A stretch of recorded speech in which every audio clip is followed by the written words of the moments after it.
Samantala, tiniyak naman po ni Vice President Jejomar Binay na wala na pong dapat ipag-alala. Ito pong si Dondon Lanuza na kamakailan nga po ay nalagay sa death row sa Saudi Arabia dahil po sa kasong pagpatay. Pero ito po yung blood money na kinailangan niya ay binigay din po ng hari ng Saudi, yung malaking bahagi, at na-raise din po ng pamilya ni Dondon at may share din ng pamahalaan upang maibayad nga po sa naging biktima ng pagpatay.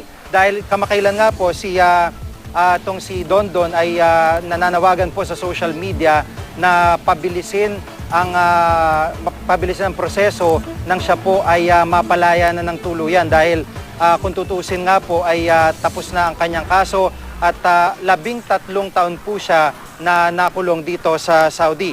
Ayon po kay Vice President Binay na Presidential Advisor for OFW Affairs, proseso na lang iniintay para mapalaya OFW na sinintensya ng bitay para sa pagpatay ng isang Saudi national noong taong 2000. Nauna nang binayaran ng hari ng Saudi ang 25 million sa 32 million pesos na kabuang blood money para kay Lanuza. Hinihintay na lang ngayon ang release order mula sa korte para makalaya si Dondon. Na ibigay na yung kabuuan ng pera.